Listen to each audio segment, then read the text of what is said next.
Avant qu'Abraham fût, moi je suis. Je suis quoi? En français, on attendrait un complément. Et d'ailleurs, souvent c'est le cas. Dans l'évangile de Saint Jean, je suis le cep et vous êtes les sarments, je suis la porte des brebis, etc., etc. Mais là, c'est moi, je suis, sans complément.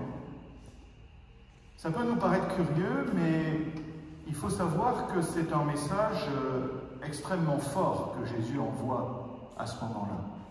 Pourquoi? Parce que je suis tout court, je suis absolument, c'est le nom de Dieu dans l'Ancien Testament.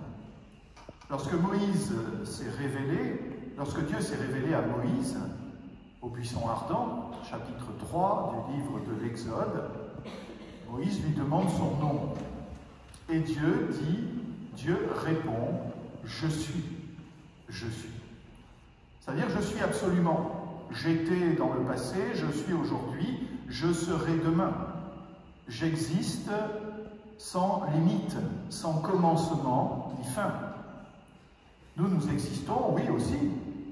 Je peux dire je suis, mais j'ai eu un commencement, j'aurai une fin. Et chacun d'entre vous aussi. Seul Dieu est capable de dire je suis. Je suis de toujours à toujours. Et aujourd'hui, c'est cela que Jésus dit à ses contradicteurs. Autrement dit, il s'assimile à Dieu. Et d'ailleurs, les Juifs ne s'y trompent pas. Qu'est-ce qu'ils font juste après? Ils prennent des pierres pour le lapider. La lapidation, en Israël, à l'époque, c'est le châtiment qui est réservé aux blasphèmes. Ils ne s'y sont pas trompés. Jésus se met à l'égal de Dieu. Alors, soit c'est vrai et on devient chrétien, soit c'est faux et on le lapide. Il n'y a pas 36 solutions. Il est intéressant de voir que Jésus révèle ainsi sa divinité en disant « je suis » juste au moment où il va rentrer dans sa passion. Et la dernière fois où il le dit, nous l'entendrons au Vendredi Saint. Le jour où Jésus, après avoir prié au jardin de Gethsémani, est arrêté par la bande qui a été envoyée, et il leur dit « Qui cherchez-vous » Jésus de Nazareth, je suis. Je suis. Et à ce moment-là, Jean nous dit, les gardes tombent à la renverse. Ce qui confirme bien que c'est le nom de Dieu. Autrement dit, vous voyez, Jésus révèle qu'il est Dieu de la manière la plus claire qui soit. Il n'y a pas moyen de faire plus. Et il le fait juste au moment où il va rentrer dans sa passion. Au moment où il va être arrêté, condamné, jugé, porter sa croix et crucifié. À première vue, ça peut nous paraître contradictoire. Si Jésus est Dieu, eh bien il est tout-puissant. Ou bien Jésus est vraiment un pauvre homme qui va accepter de donner sa vie dans des conditions injustes, mais à ce moment-là, il n'a pas besoin de montrer sa divinité. On a du mal à raccrocher les deux. Vous voyez, la divinité de Jésus et sa passion. Et pourtant, c'est le message que Jean veut nous donner à méditer aujourd'hui, et certainement après, pendant toute la semaine sainte dans laquelle nous allons rentrer. Oui, Jésus est Dieu, c'est le cœur de notre foi, et il faut nous le redire. Mais qu'est-ce que ça veut dire être Dieu? C'est là que Jésus, vous voyez, nous oblige à revoir nos catégories. Quand nous disons Dieu, nous pensons à quelqu'un qui est tout-puissant, mais Jésus va se montrer impuissant. Nous pensons à quelqu'un qui est éternel, qui existait avant Abraham. Oui, mais Jésus est rentré dans le temps, etc., etc. La passion de Jésus, vous voyez, nous oblige à revoir nos catégories sur Dieu. Notre idée préconçue sur Dieu, qui fait que Dieu est au-delà de tout, tout-puissant, éternel, omniscient.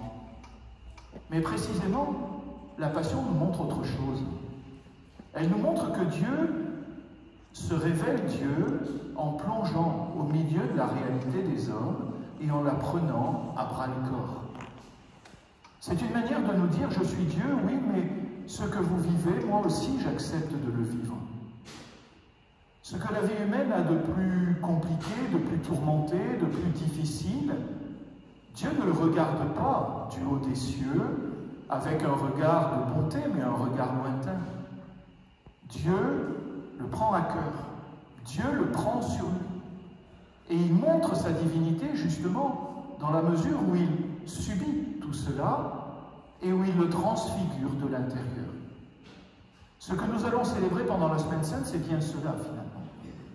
C'est Dieu qui est certes infini, éternel, tout-puissant, mais qui va plus loin, qui par amour est capable de se faire homme, de s'identifier aux hommes, de devenir l'un d'entre eux et de subir ce qu'il y a de plus pénible dans la destinée des hommes pour le revisiter de l'intérieur. Le Christ va plonger au cœur de la souffrance, il va plonger au cœur des ténèbres, il va plonger au cœur du rejet. Et tout cela, il le vit réellement, il ne fait pas semblant. Et donc, c'est Dieu qui le vit.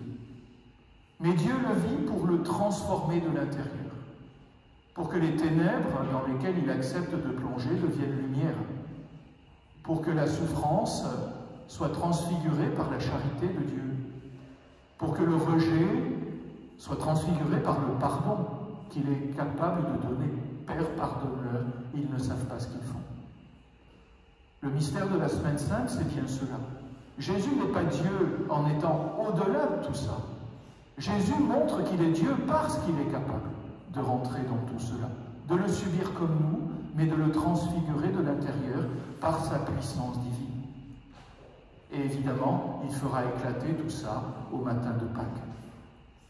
Mais n'oublions pas, alors que donc dimanche nous allons vivre les rameaux et puis suivre Jésus pas à pas, faisons mémoire de tout ce qu'il a vécu, subi, souffert, mais n'oublions jamais que celui qui vit tout ça, c'est je suis, c'est-à-dire Dieu. Dieu éternel, présent au milieu de la souffrance humaine pour la transfigurer et lui donner un poids d'amour et une issue qui est la vie éternelle du matin de Pâques. Demandons vraiment cette grâce, voyez, de suivre Jésus pas à partir de dimanche, en voyant qu'il est Dieu et homme. Je suis et je suis avec vous, je suis comme vous.